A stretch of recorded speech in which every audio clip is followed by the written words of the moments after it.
Edwin Samuelson, and welcome to the CineFiles, your weekly film fix. Today, we're going to be talking about another interesting topic, which is best, worst comic book movies. But before I do, let me introduce my panel. To my left. Hi, I'm Jeff. Steven Zapellis. Michael Foltz. Before I begin, I want to mention something. We got, like I said on our earlier show, we started a MySpace page. Check it out, www.myspace.com/CineFiles. Check out some clips. Get in touch with us. Let us know what you want to talk about, what you think, etc., etc., etc. Anyway, let's get started with comic book movies. There's many, many comic book movies. I mean, hell, I can't tell you how many there is. But I'm going to just ramble some off here, and we're going to just comment on them. I'm going to comment on the ones that I do not like first, and I'm going to get plummeted, and I'm ready. But however, I'm going to choose one I know we all hate first, and that movie is, I think, the worst superhero movie ever, which is 1990's Albert Pyun directed Captain America. I've never seen it. For once, Edwin, we agree on something. That right there should be a CineFiles first. Because, dude, if it has Captain America has ears out of the side of his helmet. Fake ears. Fake ears. I was telling Michael this earlier. Every 3 or 4 years, I'm like, I should watch Captain America again because I love comic books. I love comic book movies. Every time I watch it, I get pissed off and angry. Like I don't just get like I'm not just like, oh, that was bad. I'm like, I get mad. It's terrible. It's just awful. It's god awful. You remember what my favorite thing in the movie is, though? I love this. You have the Red Skull, right? The Red Skull gets plastic surgery to look somewhat normal. And it's just like the Red Skull gets surgery, then he looks like something out of like a... Hey, that's good. The Red Skull gets surgery. That's not bad. Also, Captain America hardly ever wears his costume. It was in the beginning. Yeah, he's like an agent most of the time. Yeah. He's running around J.D. Italy. Salinger's son, Matt Salinger, as Captain America. It's just, And what's great is he takes the super soldier serum, gains absolutely no muscle whatsoever, no real phenomenal powers, anything, really. and he's frozen in ice for a few years, and that's it. He just comes out and resumes a career and in welcome back, Ned hardware Beatty. Ned Beatty the superhero. and Ronnie Cox as the president. The Deliverance reunion.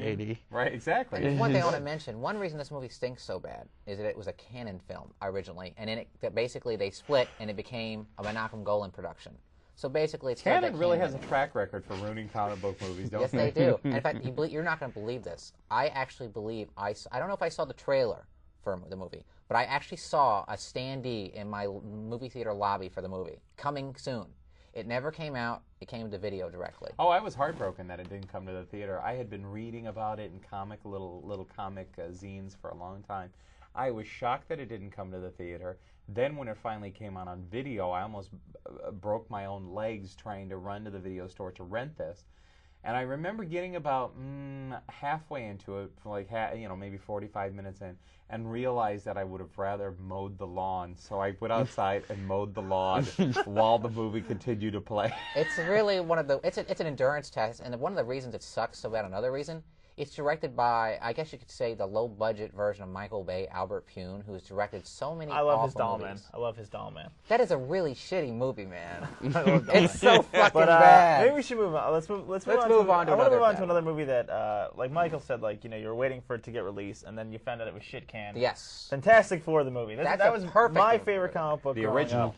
The original. 1994. It was produced by Roger Corman. Basically, the whole movie was made to make money from not releasing it. That's the rumor, but when I saw Roger Corman talk once, he said that they had fully planned on releasing it. He had posters made, he had advertisements. They delayed it because I think the initial press release on it was that Roger Corman lost his vision. Not like lost his eyesight or anything, but lost his vision on how he wanted the film to be. And what we saw was very, very, very Roger Corman-esque, actually. I don't see how you lost your vision on that because it's very Corman-esque. It's really lame. Mr. Fantastic? I remember his effect is he has 2 arms that grab. That's it. No, and then the one rubber arm in the limo that waves like this. Yeah. I was so bad. I mean, the thing is, like, it's never really been released officially, but we've all seen it. But the thing is is amazing because Every time they never show the Thing actually doing any sort of fighting. They'll always go, "It's clobbering time," and then they'll show the thugs, and then they'll spin the camera around, and they'll all be like, hold their head, like, "Oh." Jeff, have you seen this? No, I haven't. I tell you what, I have a copy somewhere. It's something that must be seen at least once because you know what? Unlike Captain America, it's not an endurance test. It's just like you're looking at it and like going, "What?" I'll say this for the movie. I actually kind of like it. I enjoy it. I think it has heart. I think it's better than the new one. I agree. I agree that it has heart, just no brain. What about the new one? What do you guys think about? No, the but new there's another great scene that you got to watch for in the original Fantastic Four is you get to see Doctor Doom voguing. He's giving a speech and he's sitting there doing this during his speech. The Doctor Doom character. Voguing. Oh, it's great. You know what I love too? His costume actually, this is not as funny, is actually better in this movie than it is in the new big budget remake. And I mean that's pretty sad. You know, That's true. I mean, the movie is a lot of fun, but it has some very humorous moments. Just the budget, it was $1.8 million. I don't think you'd do a really superhero movie on that. Or what about when Ben Grimm, before his change to the Thing, meets Alicia Masters for the first time? First, he knocks down the blind woman's books. Then, he, for no reason, just picks her up and then hauls her off. You know, and he's basically molesting her, but, you know, I guess that's what you do to blind women in a Roger Corman film. Hey, God bless you, Roger Corman. I love you, man.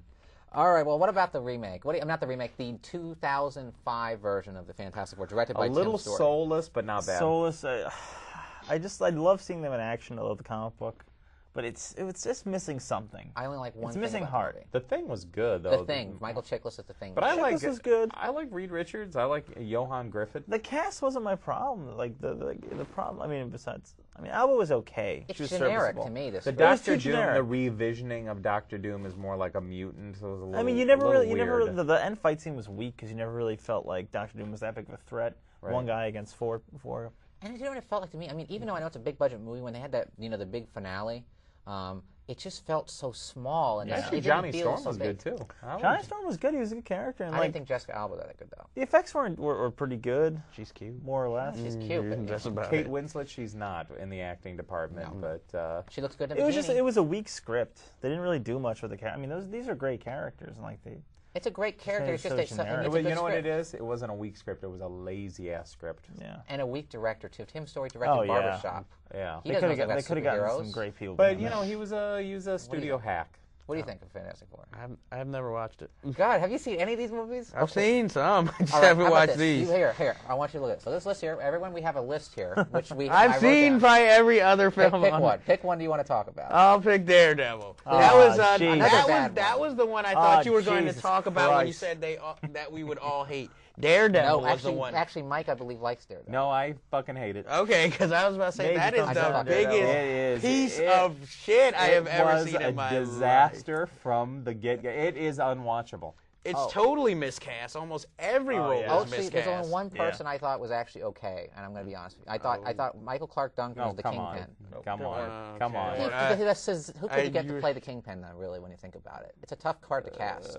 I will Fat say Man anybody from would have Jake and the better. Fat Man if he was still alive. Anyone would have been better than Ben Affleck, though, as Robbie Daredevil. Coltrane. Or Colin Farrell Or as as Bullseye. Bullseye. Oh, my God, was that one a was- crap performance. The way they introduced With him the was darts? classic bad movie history. When you got this guy walking around with a fucking this bullseye thing on his head, you know you're not dealing with a full deck. So the guy playing darts with him has to call him Irish trash. Well, that sets you up to throw a dart right in his skull. It was ridiculous. And then to have Ben Affleck in the hyperbolic chamber because he's so sensitive with his radar, and then the whole fight with Elektra in the park.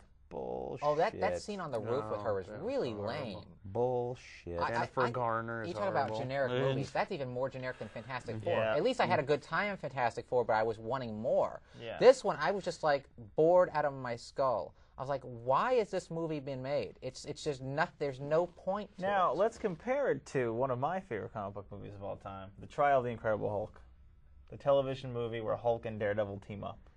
Is that the first? Much better. The second. Much And better. whoever wrote it must love comic books or wrote in comic books because it was a wonderful homage. Now, in the new movie, the Daredevil movie, the guy loved the comic books and everything. It was so horribly miscast that you couldn't take it seriously. Not only from that, the the word go. script is crap.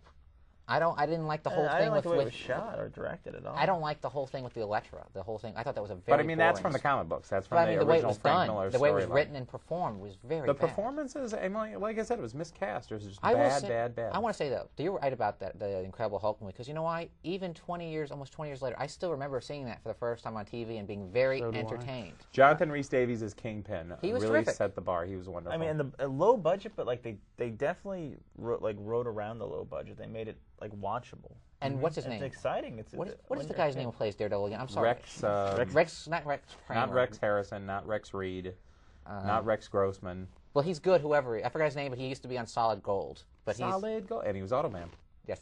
No, he wasn't. I don't think. But he's good. I forgot his name, but he's terrific as Daredevil. In fact, the reason I like him is he's not really a physically like a really tough guy, Yeah. you know, and he sells the His character. costume was cool, even though it wasn't like It the was comic low book. It was a budget cool And costume. that ninja costume. They yeah. definitely made it work for for what they could do for a television movie in like the late '80s. It worked. And the Thor character too was a lot of fun. That was in the first. That was in the. I'm sorry, that was the first one. Totally different.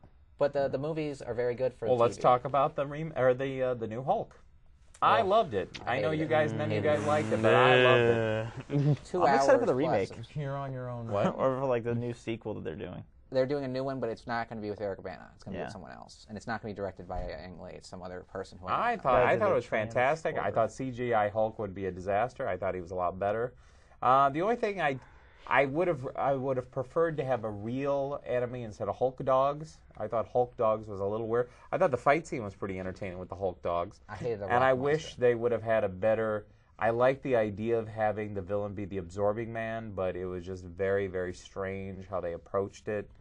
That was actually the only interesting thing in the whole film was Nick Nolte's performance because he's totally in a different film than anybody else Well, in the at film. that- Nolte's. I like Nolte. I want to in that mention Exactly. something. Too. That was when he was busted for Special K when he was making that movie. I can Yeah, and see it's it obvious. plainly on screen. I like Derek Bana. I like Derek Bana in almost anything. I have to give you credit though. The CGI Hulk was much better than I anticipated. It really looked was. it looked good, but just the comic book transitions were garbage. See, I hated it. like that. It was I like that. overdone. I love Josh Charles getting blown into the hated back that. of the wall and I hated frozen. that. I love the it neon took mushroom away. cloud, I mean, the gamma cloud. I feel like the Hulk TV show just got it right. It was so dramatic and like there was a great balance But I between thought that Hulk and like Banner was a character in the TV show. Banner, you felt for Banner. I never cared about And David Banner or Bruce Banner in the. What do you think about him in the movie. experimenting on the child though? David Banner experimenting, on his own experimenting son. on his son. They changed that from the Bruce. comic book, of course. But what did you think about that? I mean, that to me was very dark, and it just didn't feel like I a liked comic book it. movie in that respect to me. I love the cinematography. I loved Hulk getting on top of a plane and having the plane realize he's got the Hulk on him, so it goes up in the atmosphere. Hulk passes out and plummets down. I thought that was great. Hulk ripping off the cannon off the tank and then just tapping it on his hand like he's some like 2-bit thug getting ready to like beat the shit out of more soldiers. I love it. I unfortunately can't share your enthusiasm. I'll stick with the TV movies. I like the TV movies and I like the TV I hate to show. even though like the they, TV even, movies. even though Give they're me not Purple as big, Pants. even though they're not And as I big. love the ending. Don't make me angry. I love that. Well, hell, we'll expect the sequel very Well, soon. Complete homage to the TV show. I know, and that's what I wanted. I wanted the TV show. I want the TV show in movie form. I don't want this new, thoughtful. And my grandma saw it and said, "Oh, too violent, too violent." Oh, God. PG-13 violence, my friend. Well, let's talk about another series. Actually, I'd say this is probably one of the most successful comic book series of the last 10 years. In fact, after X-Men, I would say, which is Blade, 1997's Blade with Wesley Snipes. I loved it because it was an R-rated movie, and it was not afraid to go the extra mile in terms of just being a real stylish movie. And very well directed by Steve Norrington. All right, you're shaking your head. What's up? I know you're not a Wesley Snipes fan, are you? No, I'm not a Wesley Snipes fan, but I actually liked the first Blade movie. I was love it. entertained. I love the first one. I don't like it. That's why I was shaking my head because I Why knew not? he didn't like Why it. not? I think. Okay, I never liked the Blade comic book character. Steven Dorff is actually good. I didn't think so. For the first time I just ever. didn't care. That summer I was so, or it was like August it came out, right? Yeah, I was August or so May. heavily anticipating the release of John Carpenter's Vampires that no other vampire movie could match up. And just seeing Blade, I was like, well, it's all right, but it's not going to match up to John Carpenter's Vampires. And boy, were you wrong. I don't know if I was wrong. I like vampires I like vampires because as it has well. James Woods in it, who kicks ass. And a James Baldwin. Woods was terrible. He's only good as a stock villain, or as an angry or racist dad. Well, he's not such a nice hero in that movie, let me tell you. But I like Blade because it's got Darnell Logue, who's really good in the movie. Donald Logue's very good. Very good. I mean, in fact, he was very. I love his just the way he was just such an abusive. Chris Christopherson, wonderful comeback on his part. Whistler. And Udo Kier. Who Udo can't Kier, forget. yeah. And I liked that it was really violent and it wasn't trying to sanitize itself. I mean, it was a real entertaining movie. And that whole thing, the final scene, is terrific with Stephen Dorff and him when they have the stunts face-off. were fantastic. Oh, and I love the little homage to Kentucky Fried Movie at the end.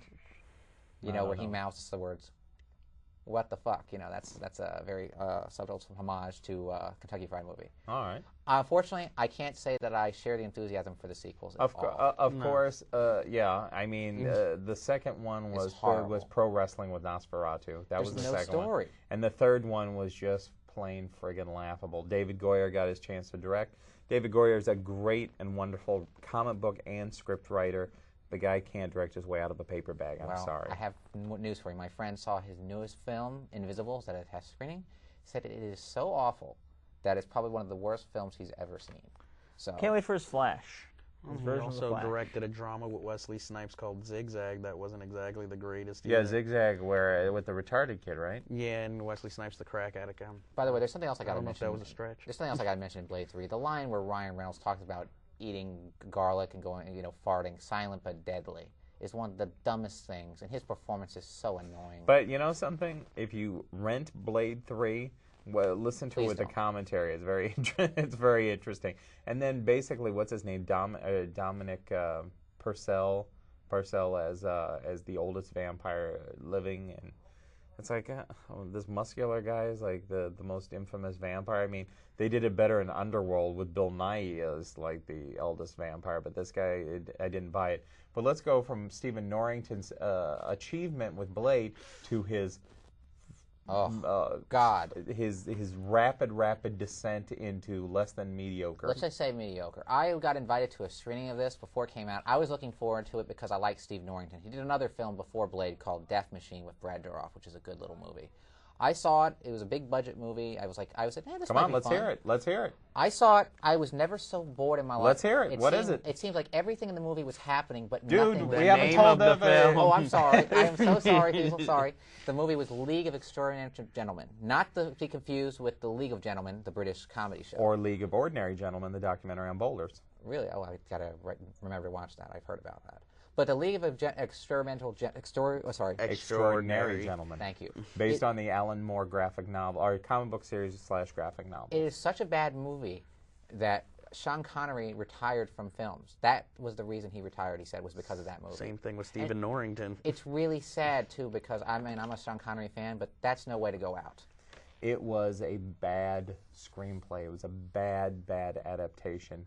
It was rushed by the producer Don Murphy to rush that through to get it out. Studio really put pressure on him and to get it out, and they rushed Norrington, and they had the accidents in Prague, and it came out to be such a subpar mess. It's like everything is happening, but yet nothing is happening. It's like all this cool stunts are happening. It's like you just don't care. Yeah, you just sit there and just watch, and it's like you don't feel affected by any of it.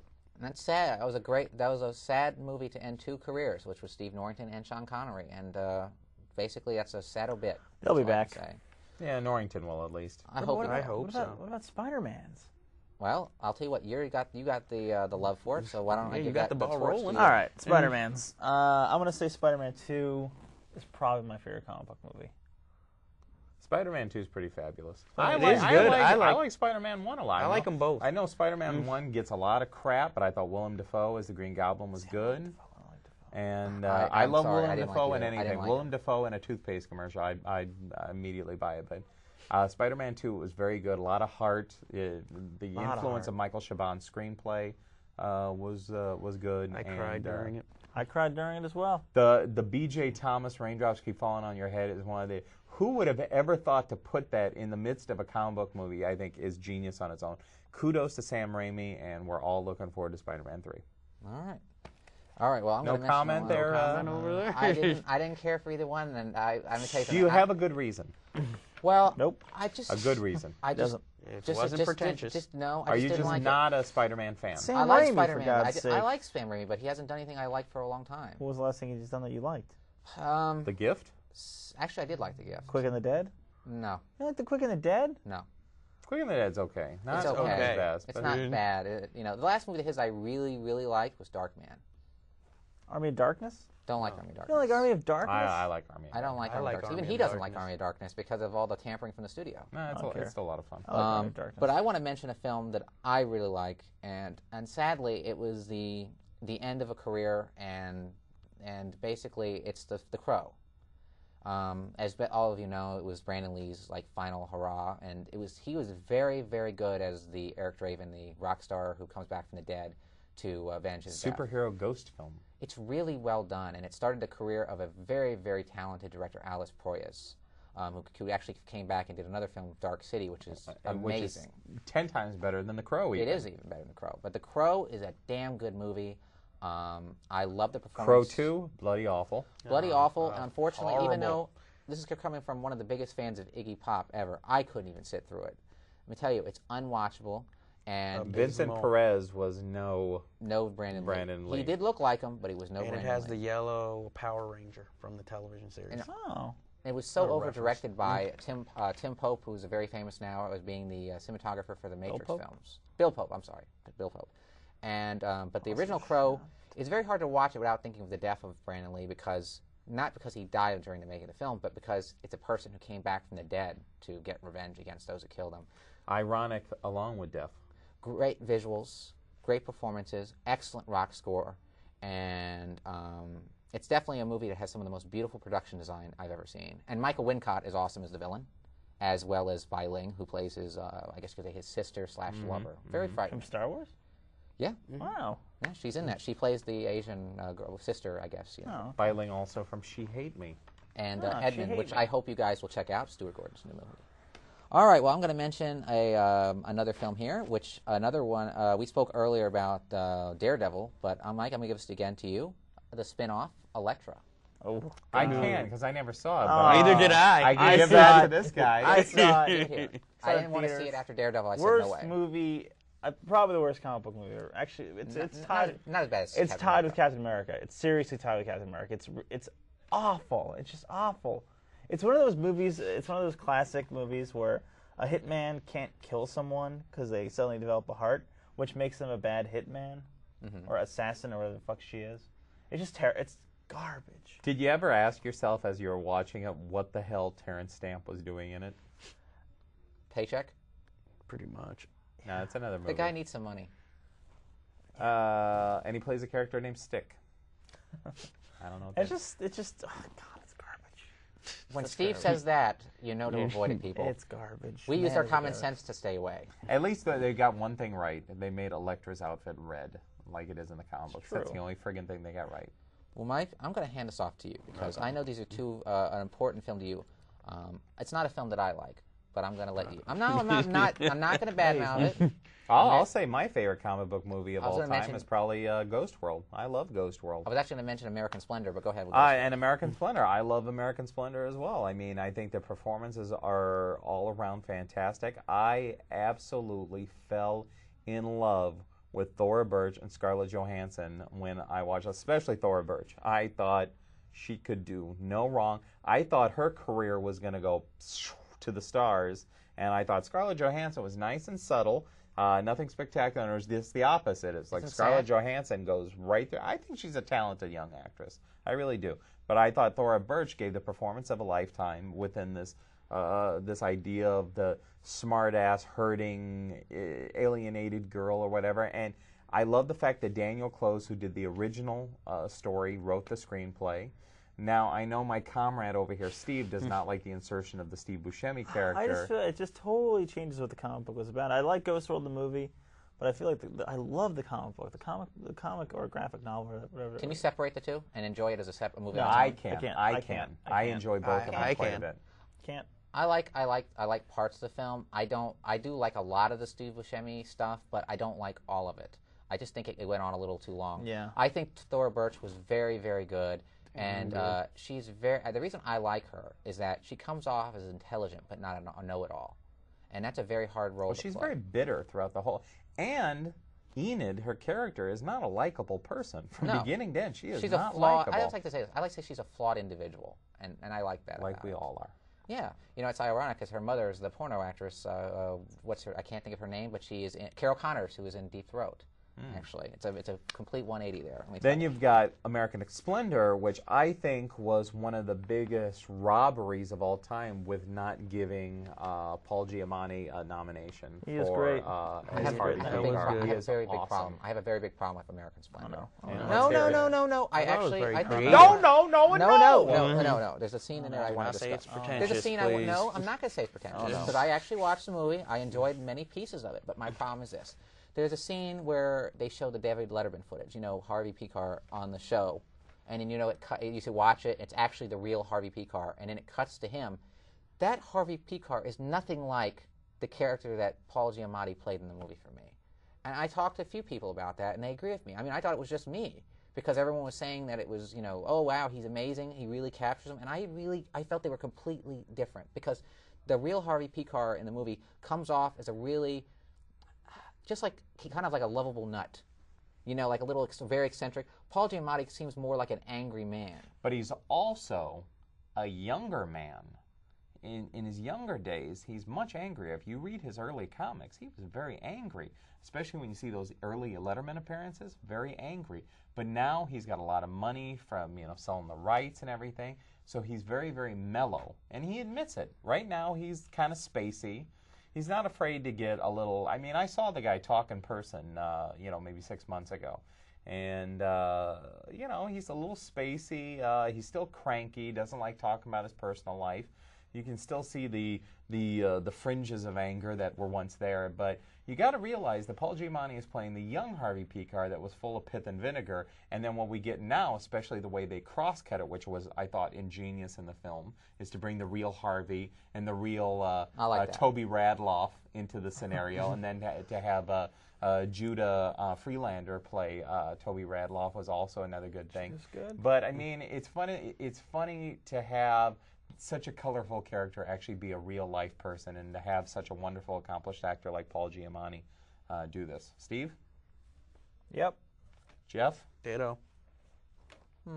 I like it. I like a lot. I like lots of it. The movie.